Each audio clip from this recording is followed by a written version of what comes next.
सम्मानित अभ्यागतगण, देवियों तथा सदगुरु नमस्कार। मदर सेवा संस्थान स्थापना का ये 22वां वर्ष और 13वां वर्ष है चबूतरा थिएटर पाठशाला का। कल के कार्यक्रम में हमने भी ये बात कहने का प्रयास किया था कि स्थान का महत्व नहीं है, वहां पर जो शक्ति विराजती है उसका महत्व होता है। 13 वर्षों में ये 10वां चबूतरा थिएटर फेस्टिवल आपके समक्ष है। बड़ा संक्षिप्त सा परिचय मैं इस संस्था का दूंगा और उसके बाद आपके श्री चरणों में प्रणाम निवेदित करते हुए आज इस कार्यक्रम को आगे बढ़ाऊंगा। मदर सेवा संस्थान 2004 में स्थापित हुआ। ये 22वां वर्ष है। इसके अंतर्गत युवा, महिला, बुजुर्गों और वृद्धाश्रम के सभी सम्मानित लोगों के कल्याण के लिए इस संस्था ने कार्य करना प्रारंभ किया। सामाजिक विषयों पर नाट्य प्रस्तुतियाँ, नुक्कड़ नाटक ग्रामीण क्षेत्रों में हमने प्रस्तुत किए। महापुरुषों पर उनके विचार और आदर्शों के संदर्भ में संगोष्ठियाँ आयोजित की और नाट्य प्रस्तुतियाँ की। चबूतरा थिएटर 2013 में स्थापित हुआ। 13 वर्षों में इस संस्था ने थिएटर इन एजुकेशन के माध्यम से 100 विद्यालयों में निःशुल्क कार्यशालाएं की और हमको आपको जानकर ये प्रसन्नता होगी कि 5 लाख बच्चों को इस संस्था ने अपने आप में जोड़ा। 50 से अधिक संस्थाएं इस संस्था से जुड़ी हुई हैं। ग्रामीण जन समुदाय, कम्युनिटी थिएटर और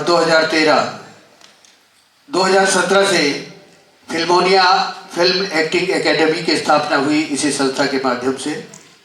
इस संस्था ने हिंदुस्तान के इस खूबसूरत से शोबे से निकालकर उन प्रतिभाओं को मंच प्रदान किया जिन्हें हम बड़ा नीचा स्तर देते हैं कि ये सब क्या है, झुग्गी झोपड़ी में रहते हैं, इनमें कुछ नहीं है। मगर जैसा कि आप सभी लोग जानते हैं कि पत्थर समझ के हमको न ठोकर लगाइए, मैं मील का पत्थर वो रास्ता दिखाऊंगा। महेश चंदेवा ने ये दुरूह कार्य अपने भागीरथ प्रयास से करने का प्रयास किया और आज चबूतरा थिएटर के लगभग 50 कलाकार ऐसे हैं, नन्हे मुन्ने बच्चे, जो अपने आप में कार्य करते करते सीखते सीखते असिस्टेंट डायरेक्टर भी हो गए, डायरेक्टर भी हो गए, स्क्रिप्ट राइटर भी हो गए और एक्टर ऐसे हुए कि 50 से अधिक बच्चों ने हिंदुस्तान की सिल्वर स्क्रीन पर अपने सिग्नेचर किए और 50 से अधिक बच्चे बॉलीवुड फिल्मों में काम कर रहे हैं। आदरणीय महेश चंदेवा जी इसके लिए बधाई के पात्र हैं। यदि आपकी दृष्टि में है तो उनके लिए तालियां बजा सकते हैं। महेश चंदेवा जी किसी खास परिचय के मोहताज नहीं है। अंधेरे में जुगनू रास्ता दिखाता है, ऐसा लोगों का कहना है। नजर नवाज हो तो जुगनू का एहतराम करो। मुअज़्ज़ज़ ख़वातीन, हज़रात, सामीन, हम भारत का संविधान पढ़ते हैं और उसके अंतर्गत पहली लाइन बोलते हैं, हम भारत के लोग। आज हम आपके सामने रंग विधान पढ़ रहे हैं। हम लखनऊ के लोग जन कल्याण के लिए अपने आप को समर्पित करने वाले, माइक्रोस्कोपिक विजन के द्वारा जन से संवेदनाओं को अपने सशक्त अभिनय के माध्यम से हमारे और आपके बीच लाने वाले उस व्यक्तित्व को हम प्रणाम करते हैं जिसे हम डॉक्टर अनिल रस्तोगी के नाम से जाते हैं, जो इस समय भारत के पद्मश्री कलाकार हैं और आज के इस कार्यक्रम में उपस्थित हैं। हमारे लिए सौभाग्य का विषय है कि आज के इस कार्यक्रम में वे यहाँ पर अपनी सहधर्मिणी, अपनी धर्मपत्नी आदरणीय डॉक्टर सुधा जी के साथ यहाँ पर उपस्थित हैं। मैं चाहूँगा एक बार जोरदार उनके लिए तालियां हो। मैं डॉक्टर साहब के बारे में बहुत कुछ नहीं कह सकता क्योंकि मैं बहुत छोटा हूँ, मगर हाँ ये ज़रूर है कि CDRI के छात्र मंजिल में भारत के जिन प्रसिद्ध कलाकारों ने अपनी प्रस्तुतियाँ दी हैं, डॉक्टर साहब की ऐसी कृपा रही है कि उस स्टेज पर हम भी गए। ये हमारे लिए बड़े सौभाग्य का विषय है। मैं उनके चरणों में प्रणाम निवेदित करता हूँ और उनसे ये विनम्र निवेदन करना चाहूँगा कि आदरणीय पद्मश्री डॉक्टर अनिल रस्तोगी जी और उनके साथ आदरणीय डॉक्टर सुधा रस्तोगी जी से मैं निवेदन करूँगा कि वे कृपया मंच पर पधारें और आज के इस कार्यक्रम का दीप प्रज्वलन कर आज के इस कार्यक्रम को गति प्रदान करने की कृपा करें।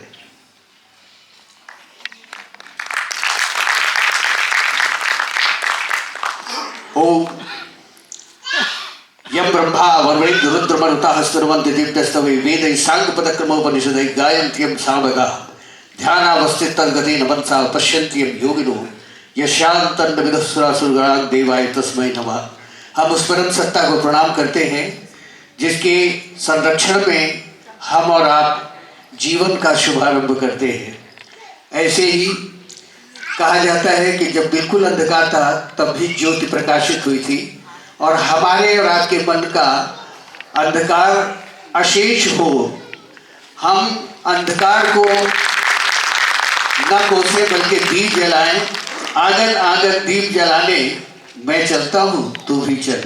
इन्हीं शब्दों के साथ मैं परमादरणीय पद्मश्री डॉक्टर अनिल रस्तोगी जी से विनम्र निवेदन करूँगा आदरणीय सुधा जी से कि वे आज के इस कार्यक्रम का शुभारंभ दीप प्रज्वलन के माध्यम से करें।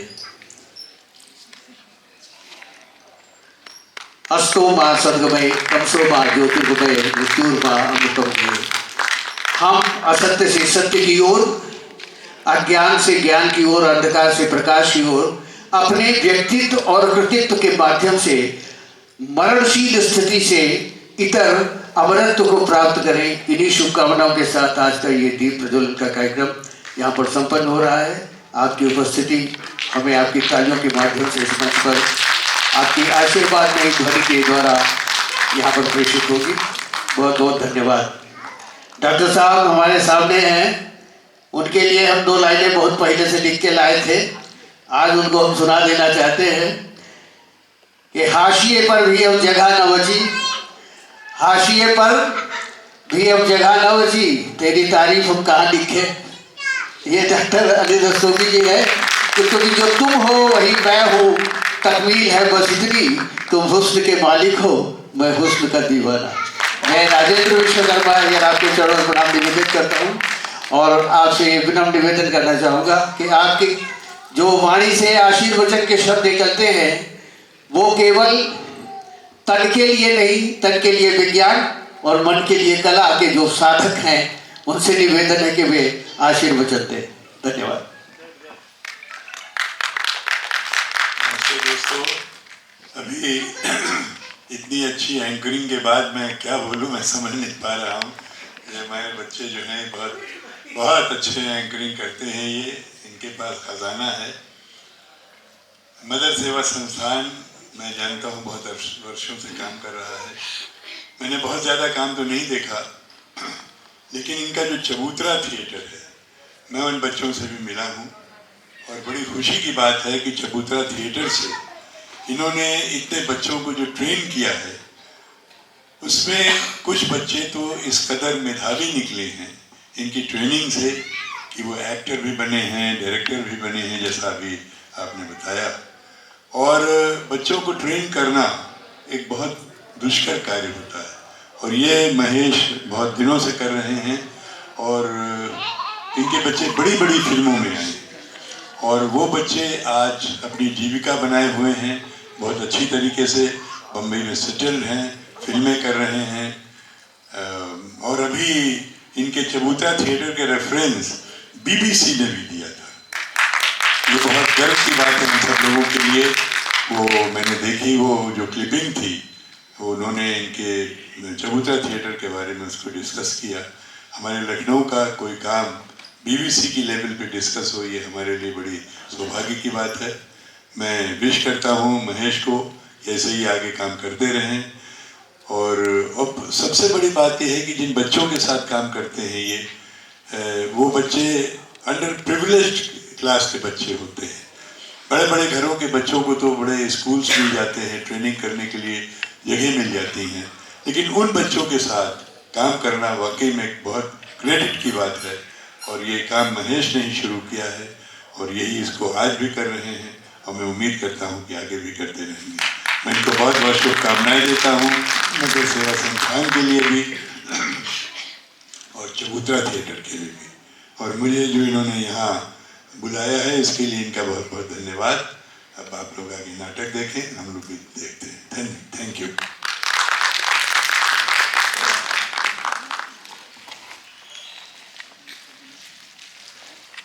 जो लोग सपत्नी के यहाँ आए हैं उन्हें बहुत बहुत बधाई।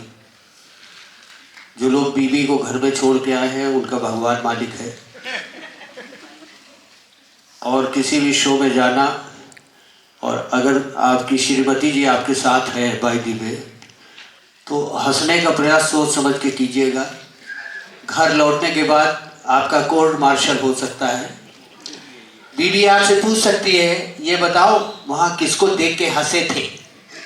आपके पास कोई जवाब नहीं होगा। बिल्कुल सीधी सी बात है, जब तक इंसान की शादी नहीं होती तब तक इंसान एयरटेल रहता है। जब तक शादी नहीं होती तब तक एयरटेल। ऐसी आज़ादी फिर कहाँ। और जैसे ही शादी होती है आदमी हच हो जाता है। Wherever you goes our network follows. तो ये कभी कभी ऐसा भी होता है कि साहब एक को बुला लिया गया, कहीं आप बड़े कामयाब हैं, आइए खड़े हो जाइए, कुछ बताइए। उन्होंने कहा ऐसा है कि हर कामयाब इंसान के पीछे पत्नी का हाथ होता है। बीवी उठी, स्टेज पे आई, एक रसीद किया, बोले पत्नी का नहीं अपनी पत्नी का होता है। तो ये डर जो है इंसान को कहीं से कहीं पहुंचा देता है। यही इस आज की प्रस्तुति का मूल विषय है। और हम पत्नी के साथ, पत्नी हमारे साथ वैसे ही जुड़े रहे जैसे रेलवे ट्रैक को जोड़ा जाता है, और बच्चे हमारे जीवन के वो स्लैब हैं जो दोनों पटरियों को जोड़ते हैं, और हमारी ज़िंदगी की गाड़ी बड़ी आसानी से चलती है।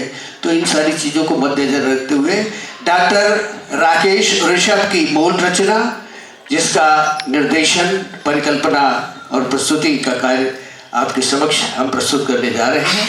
मुझे उम्मीद है कि ये आपको डर से बचाएगी, क्योंकि हमारी आज की प्रस्तुति का शीर्षक है वाइफोफोबिया। तो आपकी तालियां हो, और तालियों के साथ प्रस्तुत है आज की इस कार्यक्रम की ये। धन्यवाद।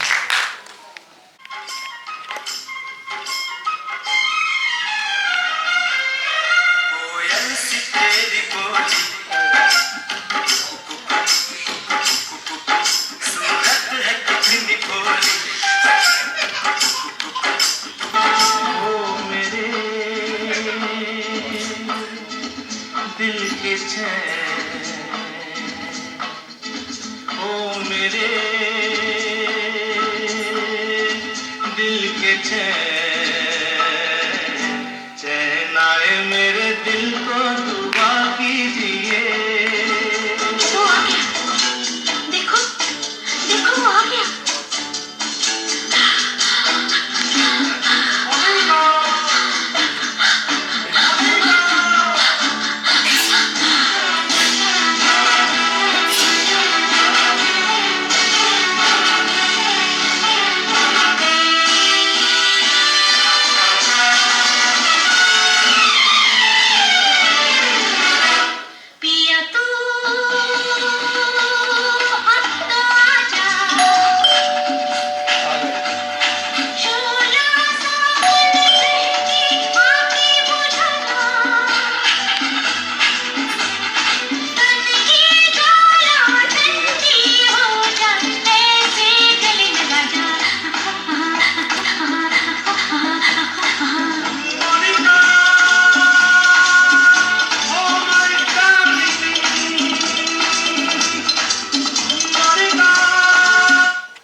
लगता है नील गगन से उतरकर सीधा धरती पर आ गई। सुंदर तो मैं पर इतना भी नहीं। आपके तो सलमान खान लग रहे हैं। हाय स्मार्ट नहीं। अरे छोड़िए, क्या कर रहे हैं? कुछ नहीं, बस किसी को लेना चाहता हूँ। तुम नहीं, बाजार से सब्जी लाने को कहा था, हाँ चुका के ले चलो। अरे हाँ,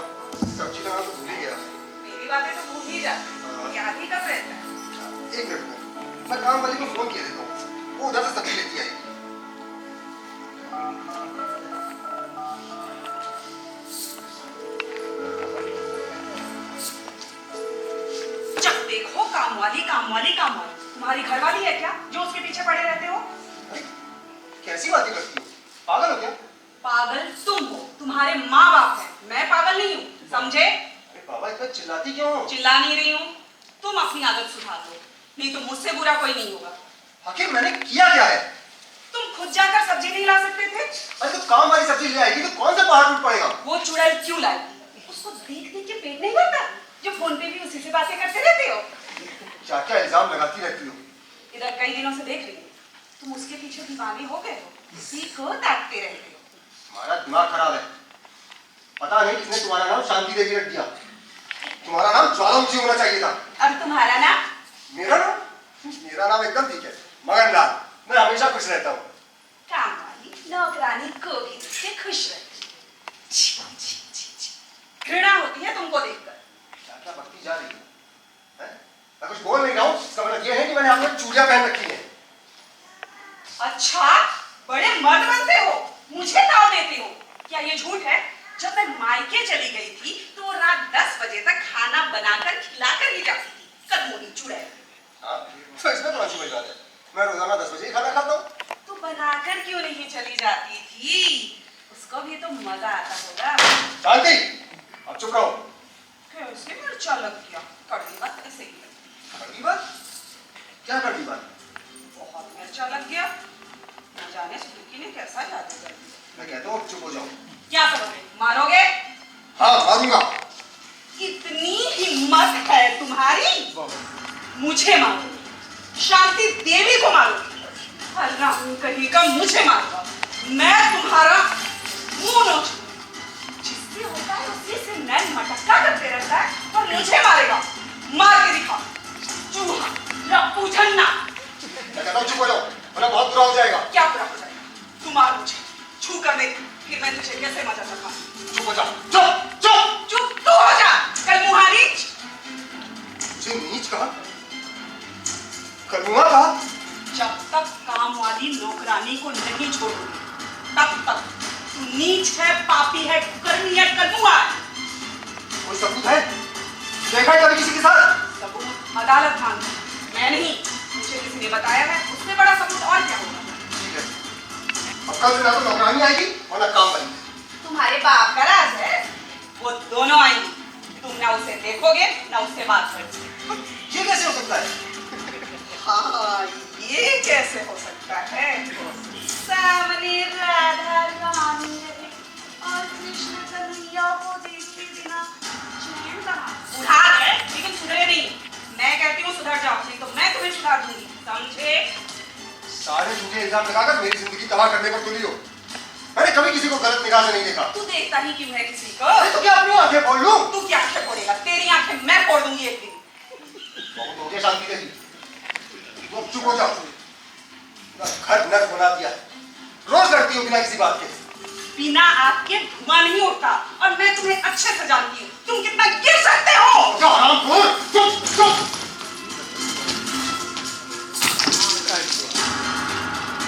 तू मुझे मारेगा, मेरा गला दबाएगा, मैं तेरा खून पी जाऊंगी, मैं तुझे मार डालूंगी, बच्चों को, उस चुड़ैल को भी मार डालूंगी, बच्चों को जहर दे दूंगी और खुद भी जहर खा लूंगी, लेकिन तुझे जान से जीने नहीं दूंगी। मगनलाल! अरे काहे इतना महाभारत मचाए हैं? क्या हो गया मगनलाल? मगनलाल, तू तो बड़ा शरीफ आदमी है, कहाँ उस काम वाले के चक्कर में पड़ गया? तेरी बीवी तो खुद ही अप्सरा है, क्यों ना? अरे नंदो भैया, हमने कुछ नहीं किया। इस सब शक के आधार पर झूठा इल्जाम लगा रही। हमने कुछ नहीं किया और हम तो किसी नौकरानी के साथ गलत संबंध बनाने लगे। आज इसने मेरी सारी इज्जत मिट्टी में मिला दी। रो मत मगनलाल, आज सुबह ऑफिस भी जाना है और बच्चों को स्कूल भी जाना है। चलो भाई सब लोग चले। चलो। चलो चलो। लेकिन मगनलाल, अब घर की लड़ाई भाभी, घर की लड़ाई अगर घर में रहे तो ज्यादा अच्छा। अपार्टमेंट को नरक बना रखा है। चलो भाई चलो। देखिए भाभी जी, शांत हो जाइए, शांत हो जाइए। लड़ाई अच्छी बात नहीं होती, कोई लड़ना अच्छी बात होती है। देखिए ना, हमने तो अपने पति को खुला ही छोड़ दिया है। खुला नहीं छोड़ सकती, मैं मजा चखा दूंगी, सारी मस्ती झाड़ दूंगी। मैं चमेली नहीं हूँ, मैं शांति देवी हूँ, शांति देवी।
चेहरा लिए बैठे हो, तुम्हें कोई बीमारी तो नहीं हो गई? तुमसे बड़ी बीमारी और क्या होगी? क्या हो गया जी, कुछ बोलते क्यों नहीं? कुछ नहीं हुआ, तुम अपना काम करो। कुछ नहीं हुआ, तुम अपना काम करो। कुछ तो जरूर हुआ है, बताते क्यों नहीं? हाँ ठीक है, मैं कल डॉक्टर को दिखा दूंगा। कल क्यों? आज ही ऑफिस से आते समय डॉक्टर को दिखा कर आना। हाँ दिखा दूंगा। मुझे तो डर लगता है कहीं तुम डिप्रेशन के शिकार तो नहीं हो गए। उस काम वाली को मैंने घर से निकाल दिया। अरे दादा, इसलिए तुम गुमसुम हो, मुझे पता है। नहीं नहीं, ऐसी कोई बात नहीं है, तुम खामखा उस पर शक करती हो। उस दिन मैंने उसको खूब खोटी सुना। वो चुड़ैल मुझसे ही लड़ने को तैयार हो गई। सच्चाई सुन के फुफकारने लगी। तुम्हें शक की बीमारी है, पता नहीं इसका क्या इलाज होगा। बीमारी तुमको है और इलाज के लिए मुझे भेज रही है। पहले तुम अपना इलाज करो। कि कैसे मुंह लटका के रहते हो, मुझसे देखा नहीं जाता। पहले तुम कितना खुश रहते थे। देखना ही है तो मुझे देखो ना, उन गंदी औरतों को क्यों ताकते रहते हो? मैं तुम्हें कैसे समझाऊं? ठीक है, जो तुम कहती हो वही सही है। आ गए ना सही लाइन पर।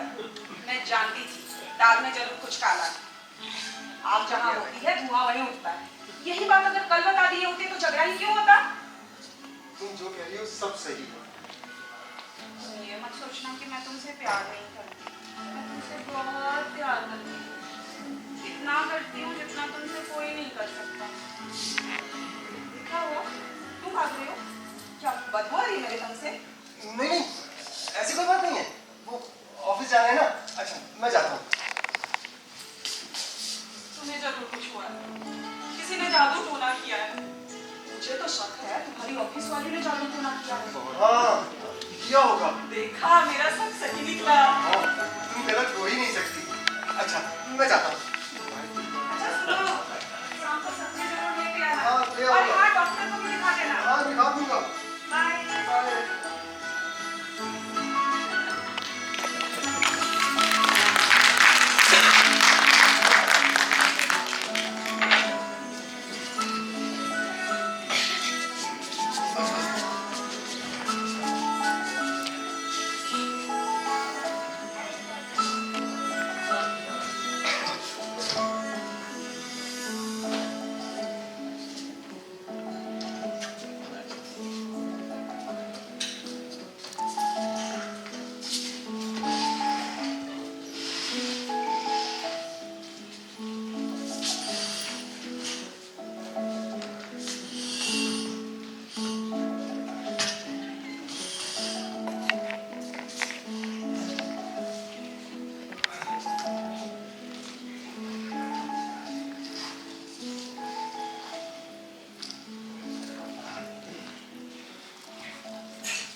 ये क्या लिखे?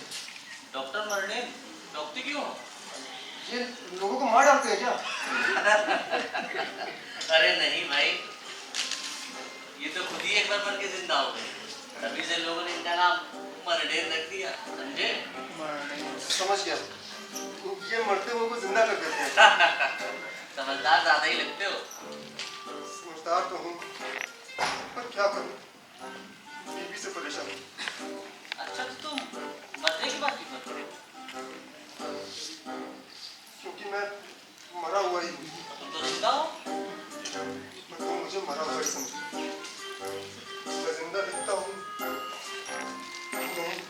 अरे चलो डॉक्टर साहब को दिखाओ और उन्हीं को अपनी परेशानी बताओ। डॉक्टर साहब,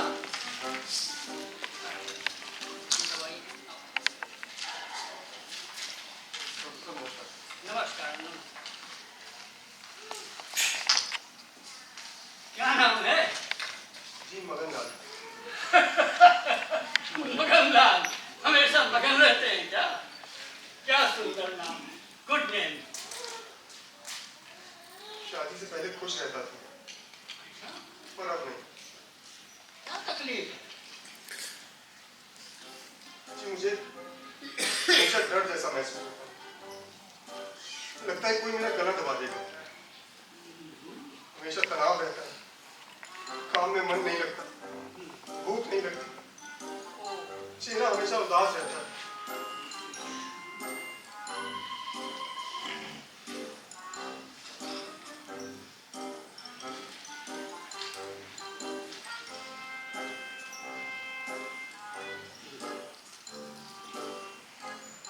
ऐसा कब से है आप?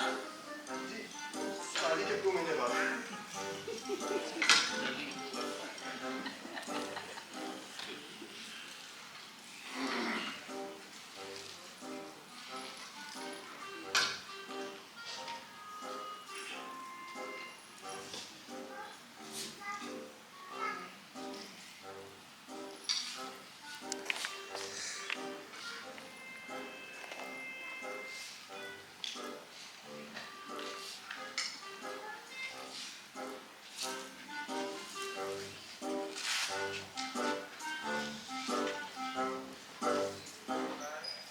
कोई बीमारी? नहीं डॉक्टर साहब। धड़कन तो सामान्य है, बीपी भी नॉर्मल है, आखिर आपको बीमारी क्या है? अजीब बात है, डॉक्टर आप हैं और बीमारी मुझसे पूछ रहे हैं। अरे यही जानता तो मैं यहाँ आता क्यों? आप बताइए मुझे क्या बीमारी है?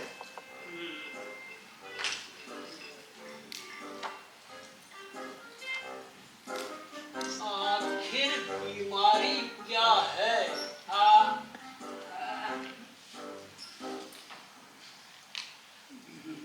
आप करते क्या हैं? जी एक विभाग में क्लास 2 ऑफिसर हूँ। Good. What is the matter? कहीं कोई दर्द वगैरह भी रहता है? नहीं डॉक्टर साहब, मुझे सिर्फ डर लगता है। लगता है कोई मेरा गला दबा देगा।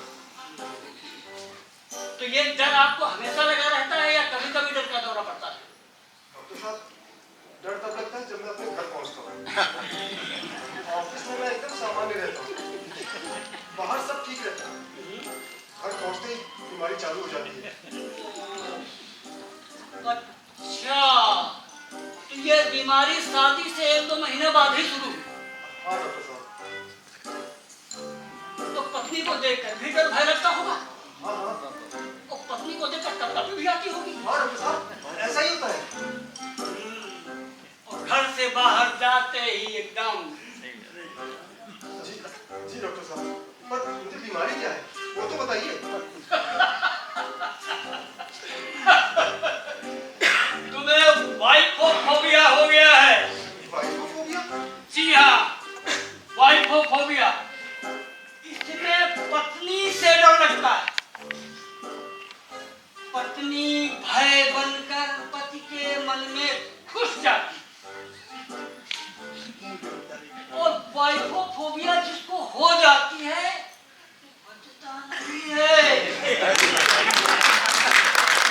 धीरे धीरे पागल हो जाता है। डॉक्टर साहब मैं कुछ समझा नहीं, जरा विस्तार से बताइए।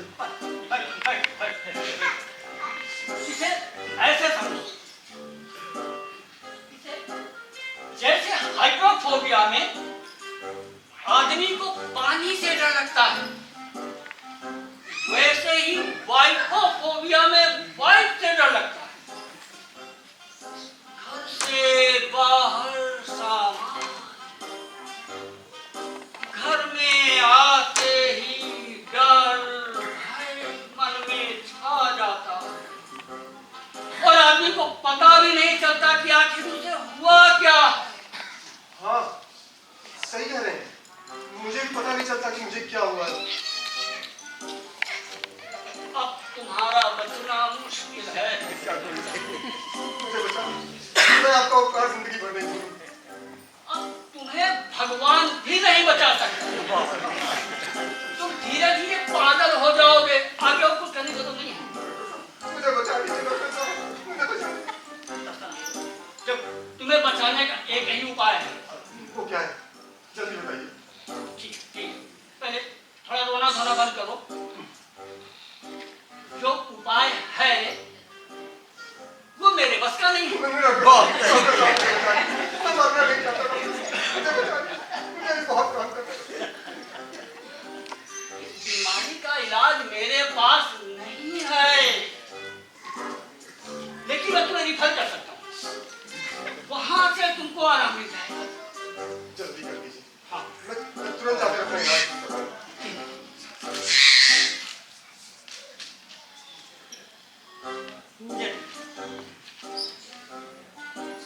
ये क्या लिखे हैं? एडवोकेट पूटन सिंह? पूटन सिंह वही तुम्हें बचा सकते हैं, उन्हीं के पास जाना चाहिए। मगर डॉक्टर साहब, ऐसी कौन सी बीमारी है जिसका इलाज एडवोकेट करेगा? अरे भाई, बीमारी ही कुछ ऐसी है जिसका इलाज डॉक्टर के पास नहीं है। रिफर करने के अलावा मेरे पास कोई उपाय नहीं है। आई एम सॉरी, प्लीज आप जाइए।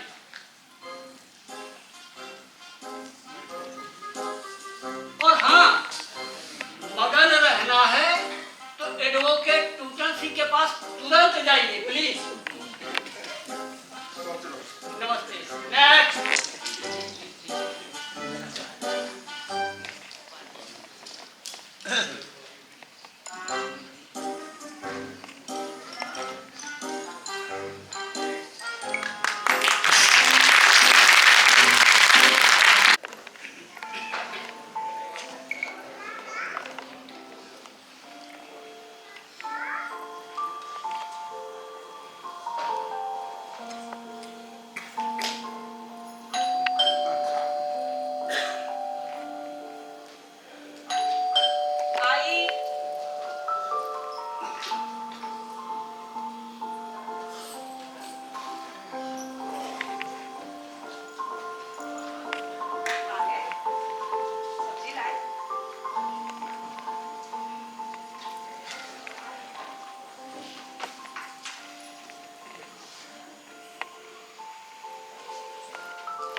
डॉक्टर साहब को दिखाए? हाँ। दवा लाए? समय से दवा खा लेना, मुझे कहना ना पड़े। देखिए कितनी दवा दी। आजकल जिसको देखो वही बीमार। दवा तो उन्होंने लिखा ही नहीं। क्या बीमारी है, क्या बताए? तो डर है कहीं तुम्हें एड्स ना हो गया तो मरोगे, मुझे भी मारोगे। खुद तो जाओगे ही, चार हाथ पगहा भी ले जाओगे। क्या हुआ? कुछ नहीं। अरे दवा कहाँ है? जब देखो तब मुंह लटका के बैठ जाते। चलो उठो, दवा दिखाओ। डॉक्टर साहब कह रहे थे कि अब तुम्हारा बचना संभव नहीं है। क्या? वो कह रहे थे कि तुम धीरे धीरे पागल हो जाओगे। हे भगवान, मुझे तो पहले से ही डर था कि तुम एक ना एक दिन जरूर पागल हो जाओगे। कोई दवा दिए? नहीं, कोई दवा नहीं दी है इस बीमारी की। उन्होंने बस रेफर कर दिया। पीजीआई रेफर कर दिया क्या? नहीं भगवान, उन्होंने एडवोकेट पूटन सिंह के पास रेफर किया है। अरे तुम भी पागल, तुम्हारा डॉक्टर भी पागल।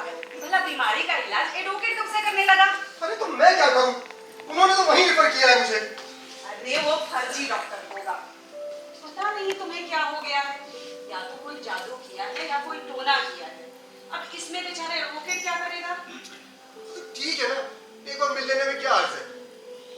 भगवान कैसे पागल पति से पाला पड़ा है। कुछ बताए नहीं क्या बीमारी है? बताया है तुमको वाइफोफोबिया हो गया। ये कौन सी बीमारी? डॉक्टर साहब ने बताया है कि ये आधुनिक बीमारी है, ये नए समाज की बीमारी जो पढ़े लिखे लोगों में ज्यादा होती है। ये नई बीमारी, इसका अभी कोई इलाज नहीं। ये कैंसर और एड्स की तरह खतरनाक और लाइलाज है। अब क्या होगा? क्या होगा?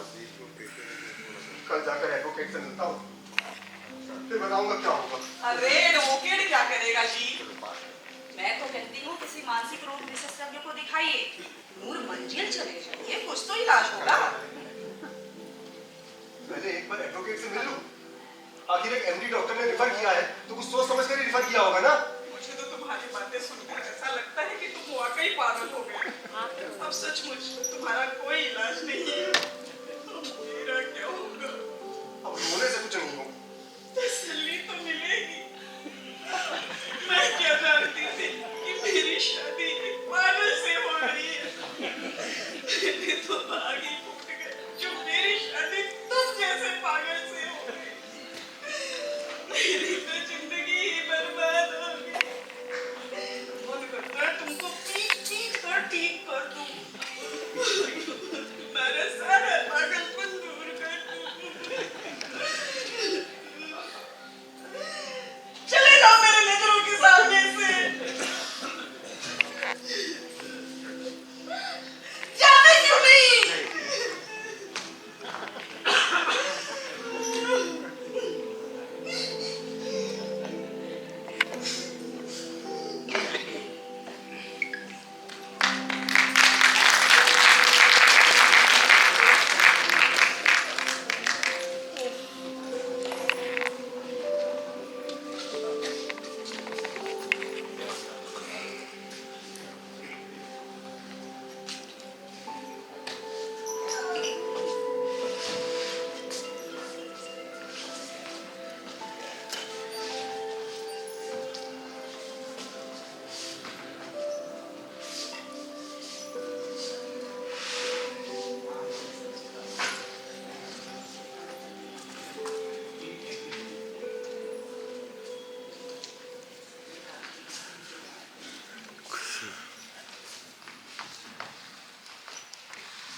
प्रोसिक्यूशन की तो हालत खराब कर दी।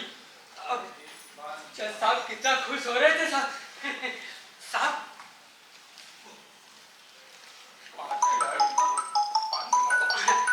यस सर, ये लीजिए सर पानी।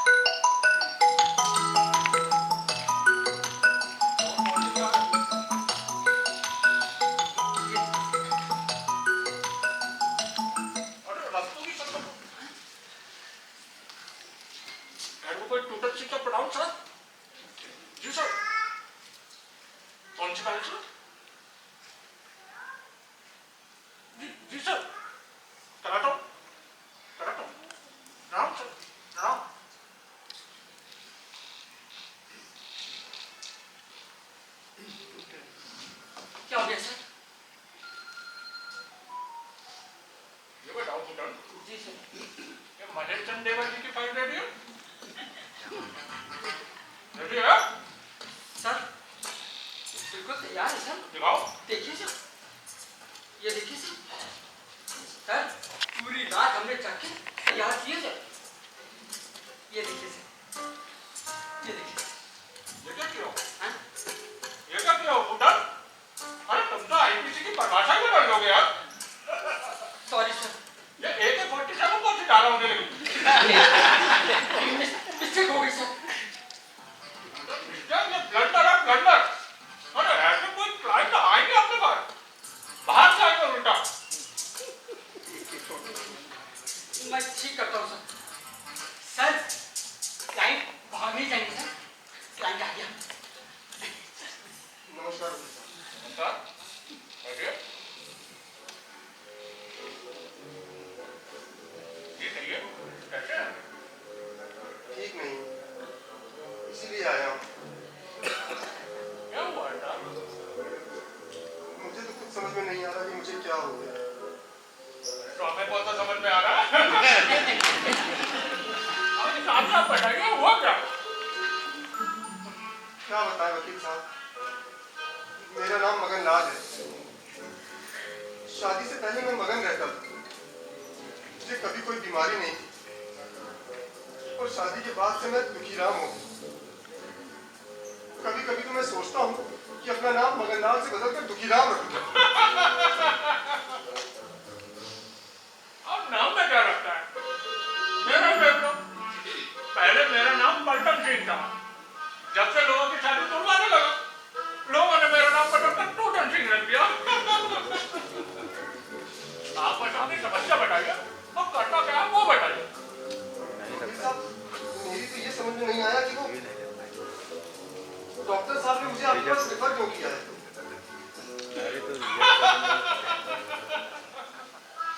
अच्छा तो मैं रिकॉर्ड कैसे देखता हूँ? पर मेरा तो कोई केस नहीं है। नहीं है? समझ जाएगा। मैं चिंता क्यों करते हो? आप इस टूटन सिंह नाम ऐसे ही ना पड़ा है? ये भगवान में कहाँ फंस गया। तुम सही जगह आए हो, एकदम सही जगह आए हो। देखो, तुम्हें घर पहुंचने डर लगता है, हाँ, भूख नहीं लगती, वजन कम हो रहा है, हाँ, लगातार तनावग्रस्त रहते हो, हाँ, तुम्हारे मन की इच्छा भी खत्म हो रही है, हाँ, और अब तो तुम जीना भी नहीं चाहते हो। हाँ, हाँ, यही लक्षण है। पर आपको कैसे पता? तुम्हें कैसे पता? तुम्हें सब पता चल जाता। असल में वाइफोफोबिया की यही लक्षण है। रोज 4-5 केस आ रहे हैं मेरे पास, कब उठाते हैं? क्या सर?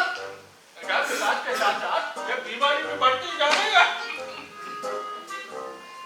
तो डॉक्टर साहब, इसका कोई इलाज है?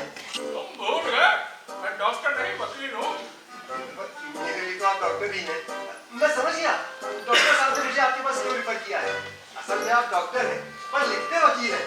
आप महान हैं। तुम निरम में हो यार, मैं वकील ही हूँ, लेकिन तुम्हारी बीमारी का इलाज है मेरे पास। तुम्हें वाइफोफोबिया हो गया, इसका इलाज एक डॉक्टर नहीं कर सकता, केवल एक वकील ही कर सकता। और यदि जल्दी इलाज नहीं करा तो धीरे धीरे पागल हो जाओ। हाँ, डॉक्टर साहब भी यही कह रहे थे, तुम धीरे धीरे पागल हो जाओगे। तो वकील साहब, इसका क्या इलाज है?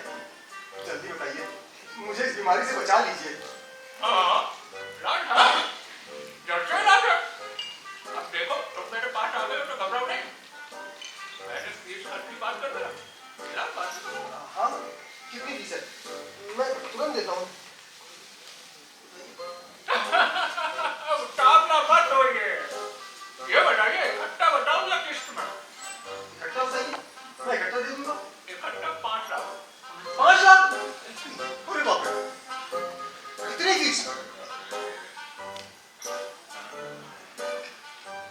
किस्त में कितनी है? किस्त में जमा कर दो। किस्त में जमा कर दो। हर तारीख पर 1500 रुपया पड़ेगा, पर तारीख कितनी पड़ेगी नहीं पता, ऐसा समझो।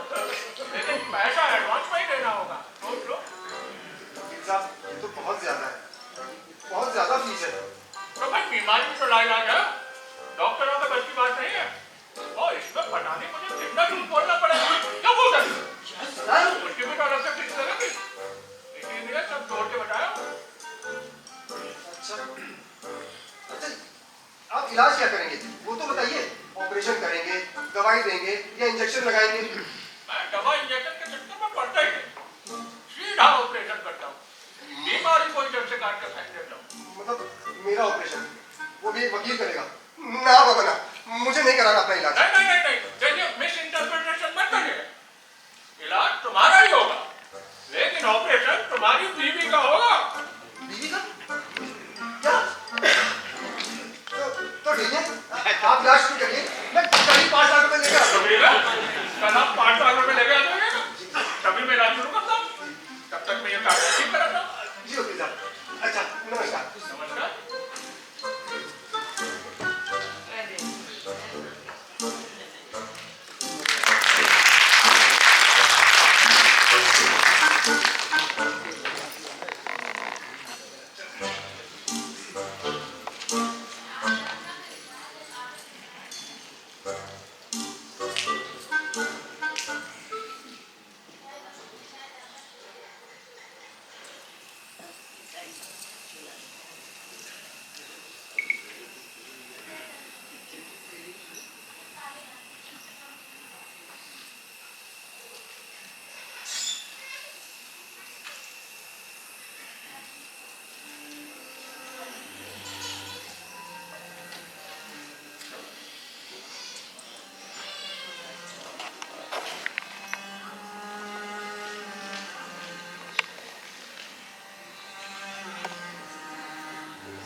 क्या हुआ? वकील साहब से मिलकर आ रहे होंगे। हाँ, पर तुम्हें कैसे मालूम? मुझे सब मालूम। तुम कहाँ कहाँ जाते हो, क्या क्या करते हो, सब पता रहता है, समझे? अच्छा, तो तुम्हें ये भी मालूम होगा कि बीमारी मुझे है और ऑपरेशन तुम्हारा होगा? क्या बकते हो? नहीं, अब नहीं जाओ। वकील साहब ने तुम्हारा ऑपरेशन करने के लिए कहा है। देखो, अब तुम अरंगा मत करना। तुम वाकई पागल हो गए। क्या बक रहे हो?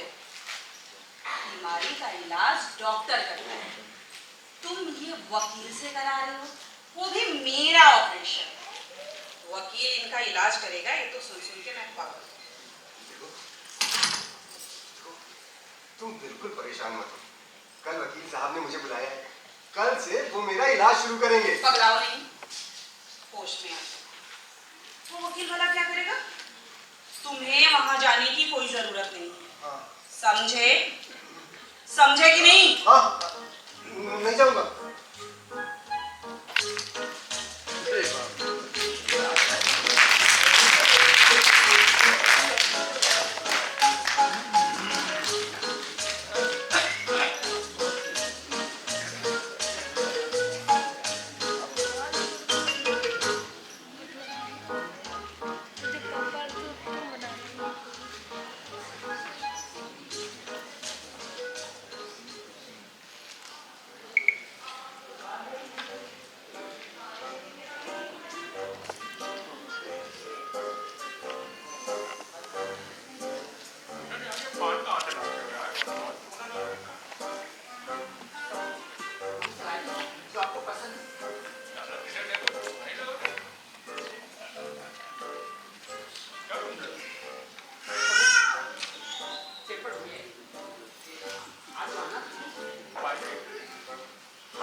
साइन कराते जा रहे हैं? ये ऑपरेशन की कागज है क्या? ये डाइवोर्स के पेपर है साहब। क्या? डाइवोर्स? किसका डाइवोर्स? आपके डाइवोर्स के पेपर। अरे पकड़ा गया क्या? जी वकील साहब, अरे वो जान जाएगी, उनकी जान से मार डालेगी। अरे मैं यहाँ अपना इलाज कराने आया था, तुम लोगों ने डाइवोर्स की कागज तैयार कर दिए। वकील साहब, अरे आप परेशान क्यों हो रहे हैं साहब? ये तो आपको पहले सोचना चाहिए था। यहाँ टैबलेट नहीं दी जाती है, सीधा ऑपरेशन।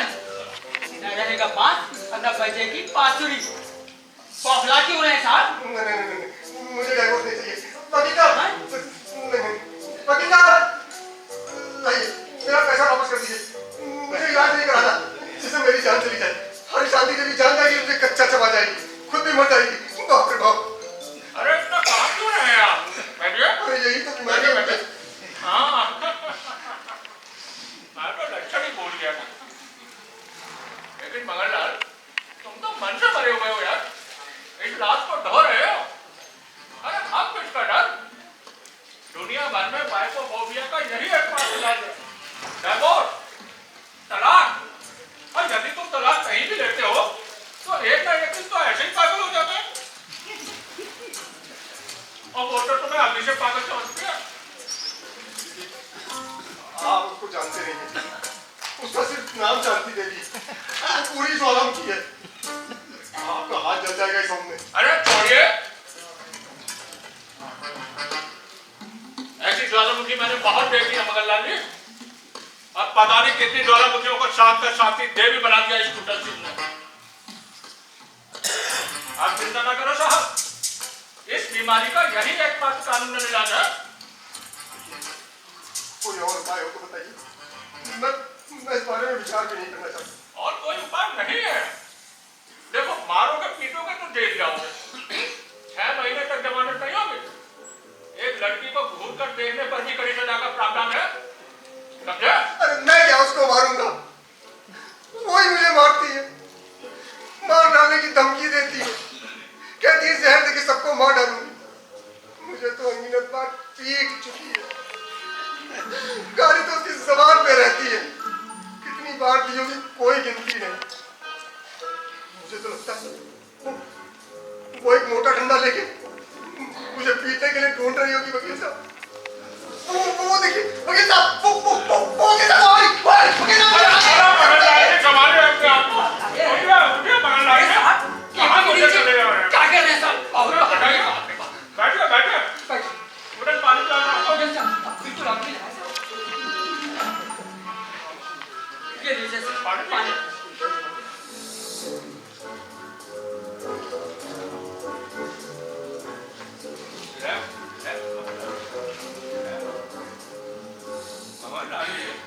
आपके अंदर पत्नी का डर तो ज्यादा ही छपा गया है, जिसे निकालना संभव नहीं है। डायमोड से इसका अच्छा इलाज है, जो मैं था। ऐसी स्त्रियां किसी की बात सुनने को तैयार ही नहीं होती, उनको अपनी इज्जत की परवाह ही नहीं होती है।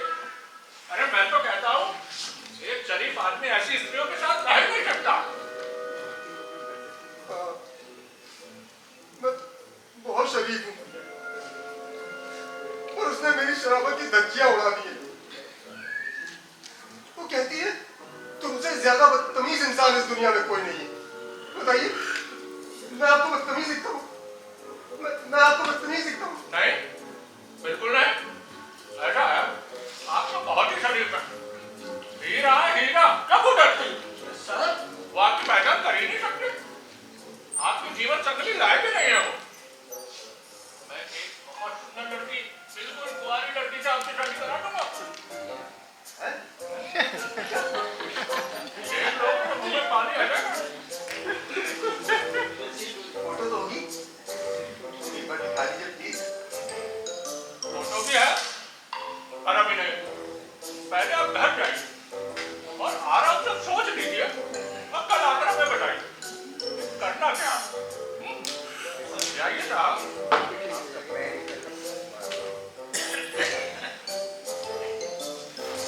जी साहब, मैं कह रहा था कि कोई बीच का रास्ता हो तो बताइए, हमारे बच्चे मध्यम मार्ग की तरह। ठीक है, मैं आज इसकी केस का गहन अध्ययन करता हूँ। आप भी कोई बीच का रास्ता सोच के आइए ना। हाँ जाइए साहब। वकील साहब नमस्कार।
आइए आइए, कहाँ थे इतनी देर तक?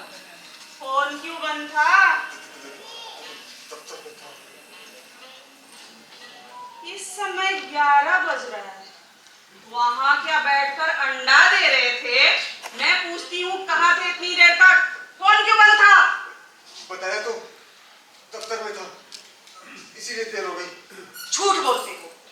तुम जरूर उस दफ्तर वाली के घर गए होंगे। तुम्हारा कोई भरोसा नहीं।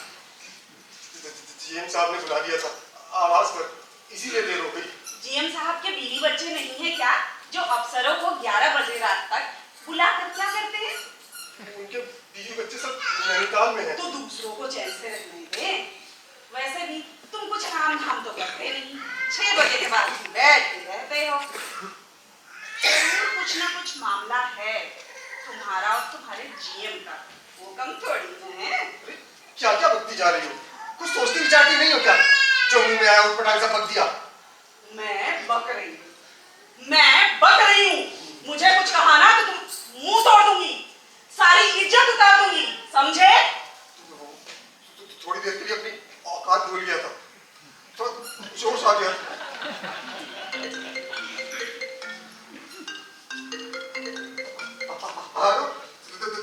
थोड़ी देर में बात करता हूँ सर।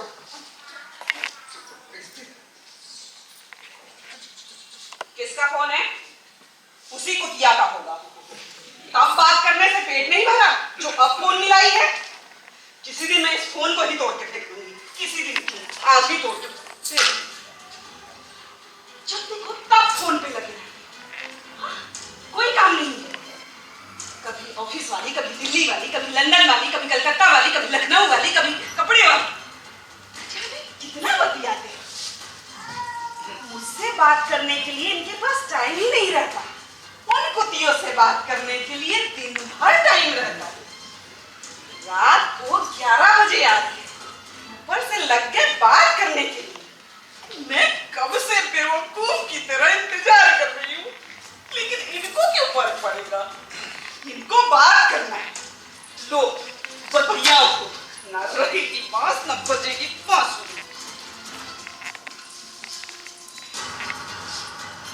मैं सोने जा रही हूँ। तुम चाहे खाना खाओ या ना खाओ, अरे तुम्हारा पेट तो बतियाने से भर जाता है। तुम्हारी वजह से बच्चे बिना खाए सो गए, लेकिन तुम्हें क्यों फर्क पड़ेगा? बस पैदा करना जानते हो। बतियाओ रात भर रहो।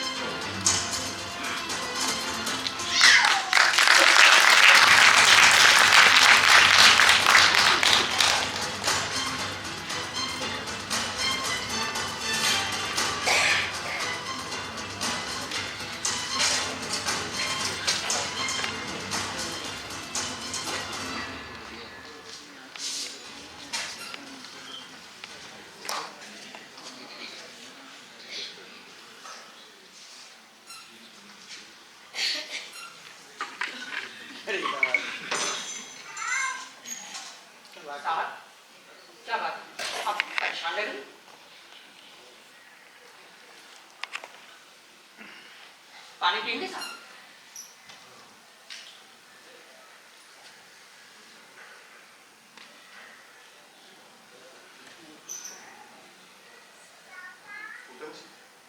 जी साहब। साहब कितनी देर में आएंगे? साहब बस आगे लीजिए साहब, आगे साहब। मगनलाल जी, कैसे हैं मगनलाल जी? भाई बीच का रास्ता सोच लिया? मैंने तो कुछ सोचा है आपके लिए। नहीं, मैं अब और नहीं रह सकता उसके साथ। मुझे कोई बीच का रास्ता नहीं चाहिए। आप डाइवोर्स दिलाइए। मैंने निश्चय कर लिया है। आपने एकदम सही निश्चय किया है। ऐसे रोज रोज के झंझटों से मुक्ति मिल जाएगी। ऐसे रोज क्रिकेट में दिखाएगी। दिलाइए। कहाँ साइन करना है? उनका? ये साहब। आपसे साइन कराओ। ये साहब।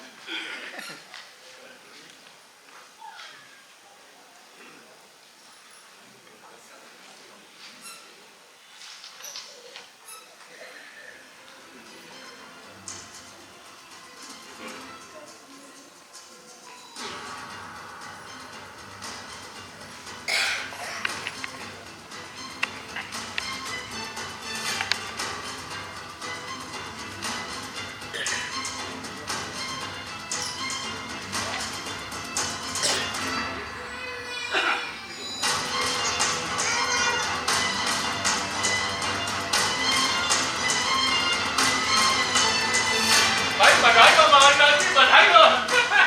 मुबारक हो। आपसे आपकी बीमारी खत्म। भाई को फोबिया का अंत हो गया समझो। और इसके बाद अगर कोई भी प्रॉब्लम हो मेरे को कॉल रख लीजिए। याद जरूर कीजिएगा, बंदा हाजिर है।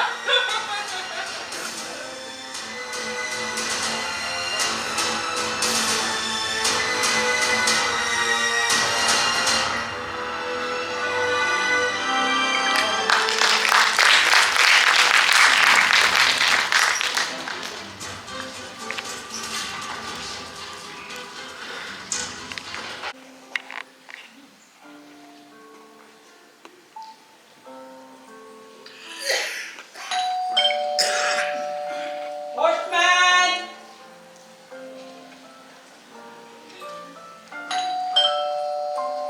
पोस्टमैन।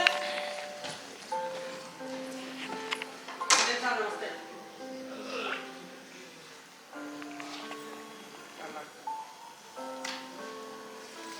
नमस्ते मैम।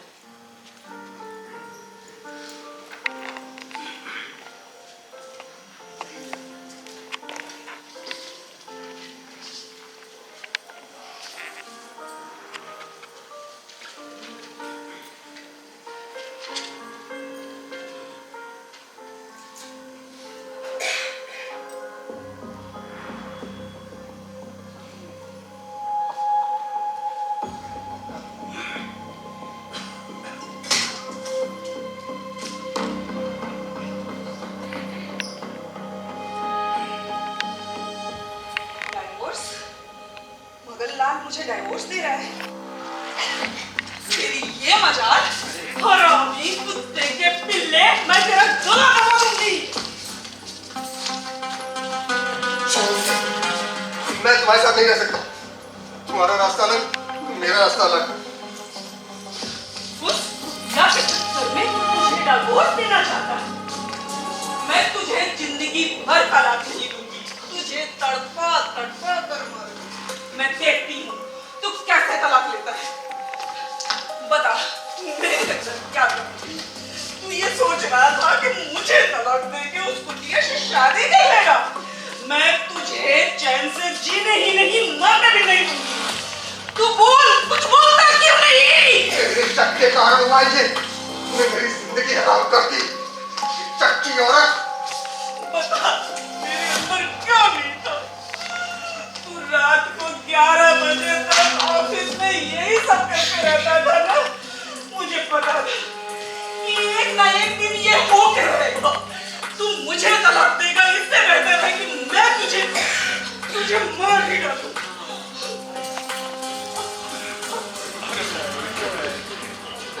शादी, शादी, शादी, शादी, शादी, शादी, शादी।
सपना देख रहा था। सपना? कौन सा सपना? ओ, वाइफोफोबिया का सपना। वाइफोबिया? हाँ। ये क्या होता है पापा? ये तुम्हारे लिए नहीं है।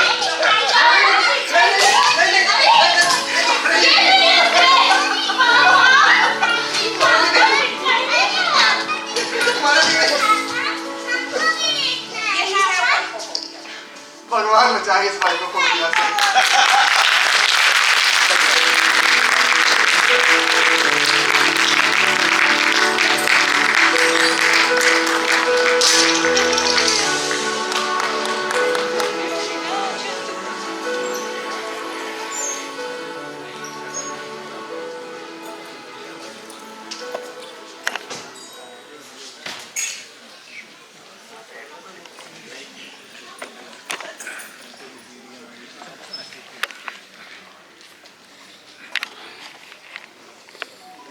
अगर जिंदगी के करीब पहुंच गए हो तो एक बार तालियां बजाएं।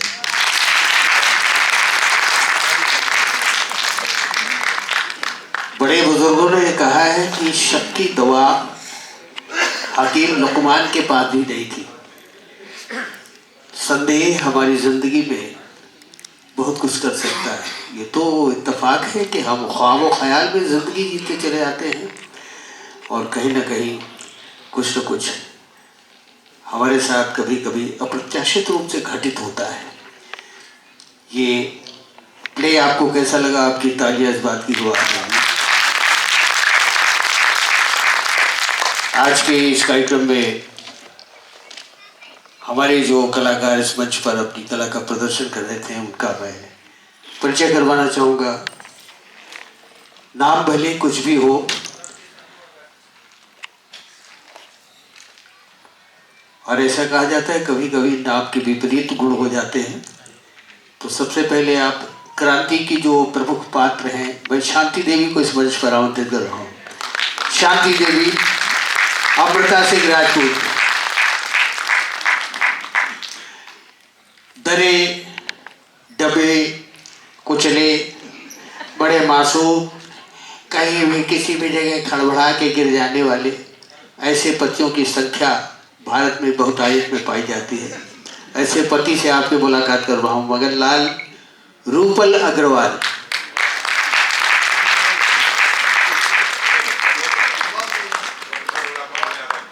अगर वाकई अच्छा हो तो तालियां बजा दीजिए। एक मरीज थे जो अपनी खोपड़ी में खाफा पट्टी बांधे हुए बैठे थे, कुलदीप श्रीवास्तव।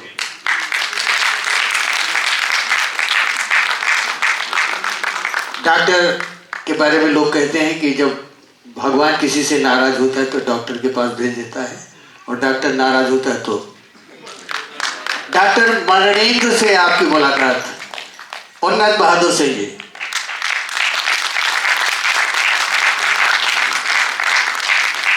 इंसान को जिंदगी में सब कुछ करना पड़ जाए मगर दो चीजें अगर न जाना पड़े, पुलिस आपको न ढूंढ रही हो और वकील साहब के शरण अगर न जाए तो ज़्यादा बेहतर होगा। आइए वकील साहब से मुलाकात करें। एडवोकेट टूटन सिंह।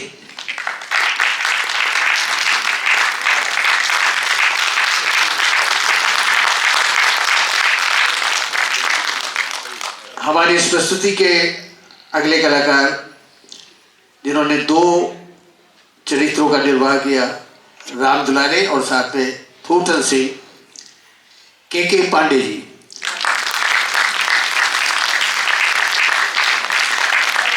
ये चार्ली चैपलिन का लुक और साथ में मुंह का जो चलाना है बड़ा विशेष महत्व रखता है। इनके मुंह के चलाने के ऊपर तालियां बजा दें आप लोग। ये अभिनय में अंग संचालन का बड़ा विशेष प्रयोग आपने किया है आज के इस कार्यक्रम में, बहुत बहुत बधाई के पात्र हैं आप। अगर डॉक्टर मरणेंद्र हैं तो उनका कंपाउंडर भी बढ़िया होना चाहिए। मैं कंपाउंडर झोंकेंद्र को बुला रहा हूँ इस मंच पर। आदित्य कुमार,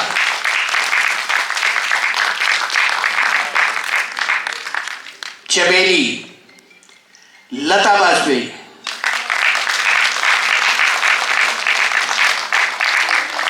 मिली और लिली, दो नन्ही नन्ही सी बच्चियां इस मंच पर आएंगी। अगम्या वाजपेयी और लेली के रोल में हर्षिका श्रीवास्तव।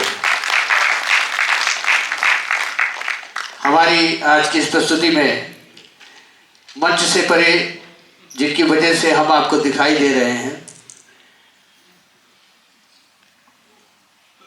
नीम रोशन इसलिए है आसमां, नीम रोशन इसलिए है आसमां, उनकी आमद का उसको पता लगा है। मोहम्मद हफीज साहब आज के इस कार्यक्रम में लाइव कर रहे थे और मैं निवेदन करूँगा मंच पर भी पधारे आप। आज के इस कार्यक्रम में आपका बड़ा महत्वपूर्ण योगदान है। संगीत हमारी किसी भी कार्य प्रणाली को प्रदर्शित करता है, महसूस करने का एक जरिया है। और ऐसा कहा जाता है कुदरत में सबसे पहले स्वर आया है, शब्द बाद में आए हैं। समायर सिंह जैसे निवेदन है कि मंच पर है।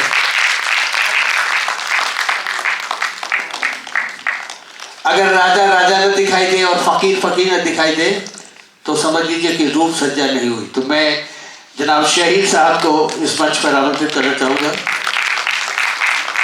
शहीर साहब, उनके असिस्टेंट सचिन जी और रोशनी। Property Rahul Kumar ji.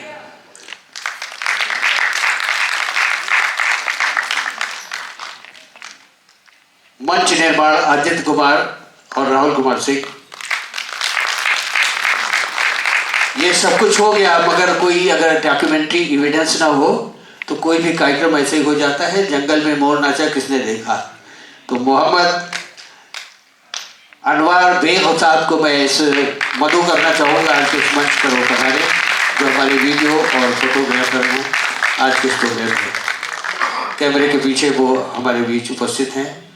And eye behind lens mister Anwar Baig साहब। प्रस्तुति नियंत्रक आदरणीय किरण लता जी से निवेदन है कि मंच पर पधारें। आदरणीय किरण लता जी।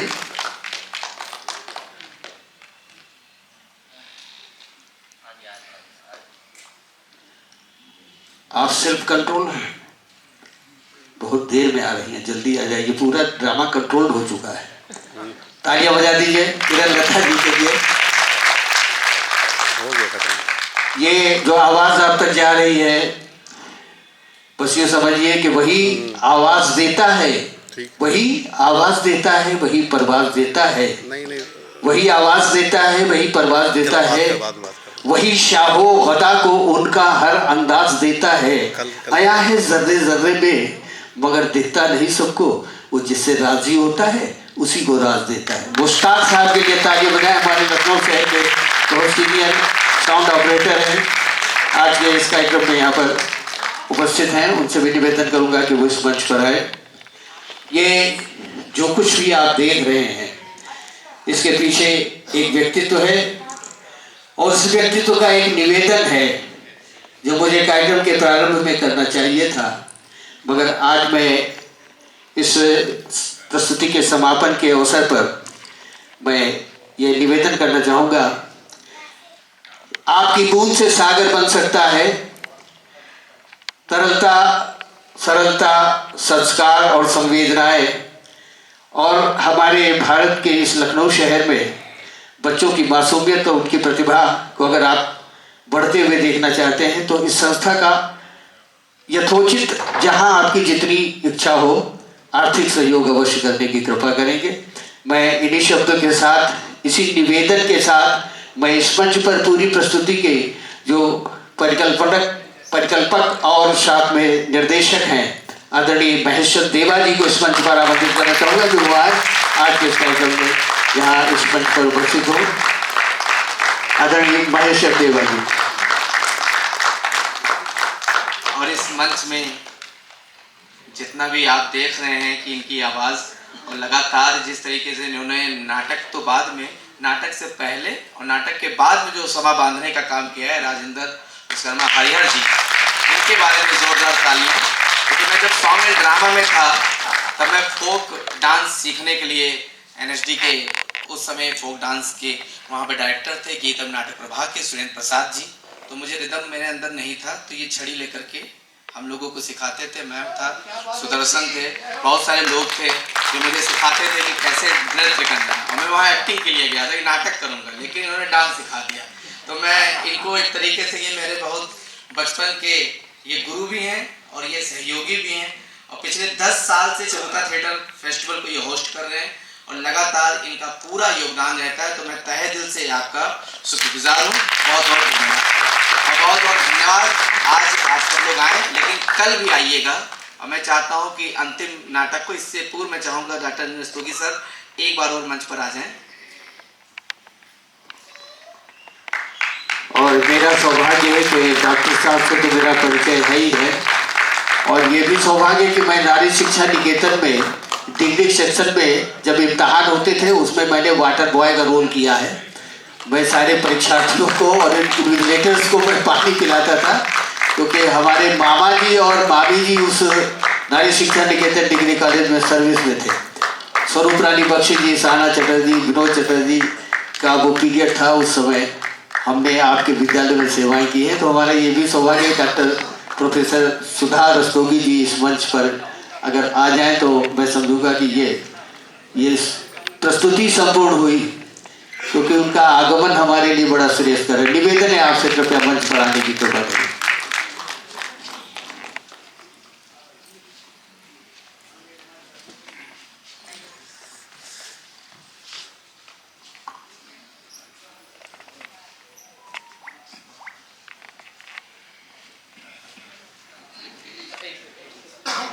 इस प्रस्तुति के संदर्भ में कुछ प्रशस्ति पत्र और प्रमाण पत्र यहाँ पर इस संस्था के माध्यम से चबूतरा थिएटर पाठशाला का जो हमारा ये कार्यक्रम है, आज इसकी दूसरी संध्या है। इस संध्या पर परमादरणीय पद्मश्री डॉक्टर अनिल रस्तोगी जी और उनके साथ आदरणीय प्रोफेसर डॉक्टर सुधा जी से निवेदन करेंगे कि जो छोटी छोटी बच्चियां हैं इन्हें उपहार स्वरूप प्रदान करें।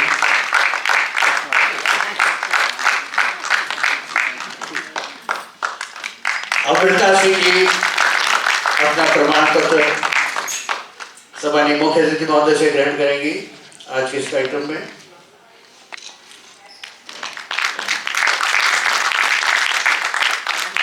मगन लाल जी, रूपल अग्रवाल,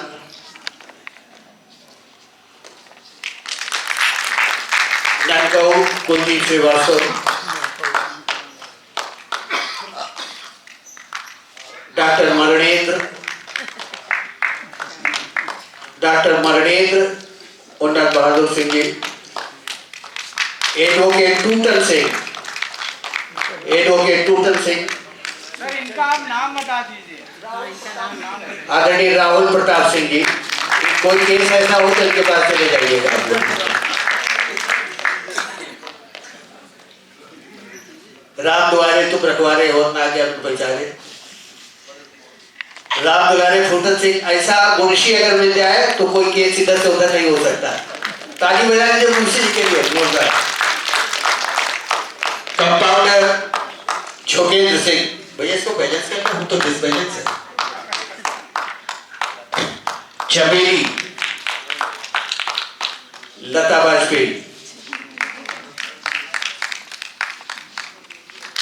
बहुत डरते डरते गई थी शांति देवी को शांत कराने के लिए। तालियां जरा जोरदार हो जाए आपकी।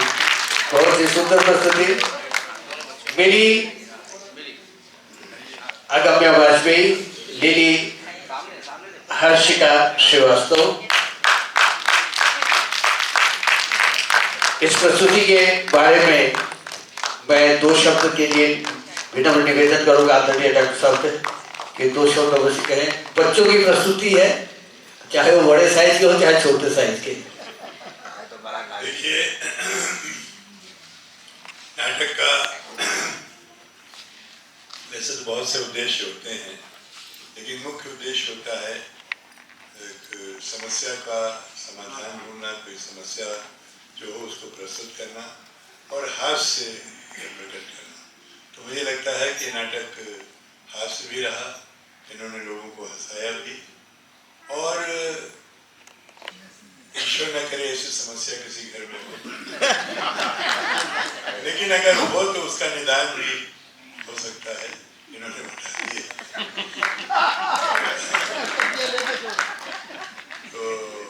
नहीं लगता है कि ऐसी स्थितियाँ होती हैं।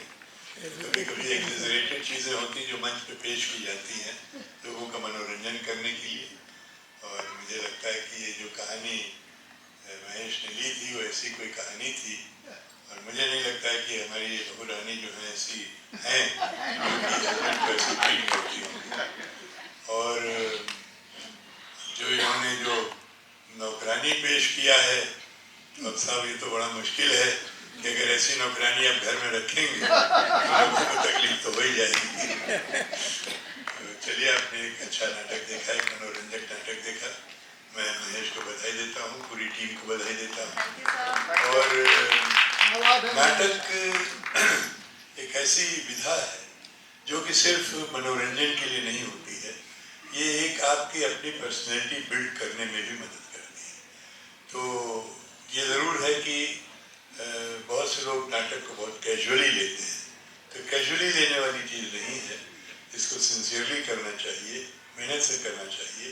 तो ये सिर्फ मंच पे जो आप दिखाते हैं, मंच पे तो दिखाते हैं, ये आपकी पर्सनल लाइफ में आपको बहुत मदद करेगी, क्योंकि थिएटर से जो आपकी जो ग्रोथ होती है, जो डेवलपमेंट होता है, वो बहुत ज़्यादा काम आता है, आपके जॉब में भी काम आता है।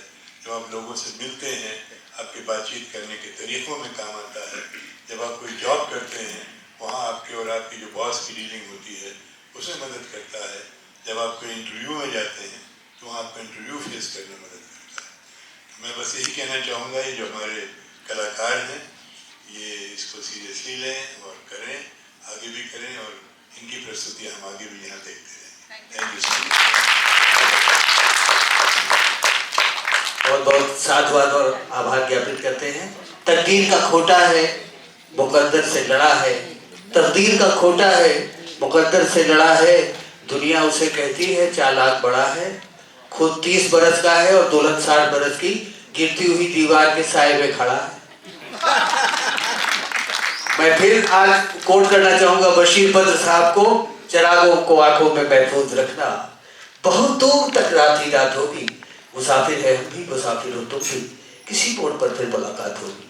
और इसके बाद केवल एक लाइन बचती है, सर्वे भवन्तु सुखिनः सर्वे सन्तु निरामया सर्वे भद्राणि पश्यन्तु मा कश्चित् दुर्भाग्यं भवेत्। मैं राजेंद्र विश्वकर्मा हरिहर आप सभी के चरणों में प्रणाम निवेदित करता हूँ, और परमादरणीय डॉक्टर अनिल रस्तोगी जी, आदरणीय डॉक्टर सुधा जी, सबके चरणों में प्रणाम निवेदित करते हुए मदन सेवा संस्थान के अंतर्गत चबूतरा थिएटर फेस्टिवल, जो संस्कृत मंत्रालय भारत सरकार के सहयोग से यहाँ पर मंचित किया गया, भारत सरकार को और सारे कलाकारों की ओर से आपको बहुत बहुत हार्दिक साधुवाद और आभार ज्ञापित करता हूँ आपके पधारने का। बहुत बहुत धन्यवाद। नमस्कार।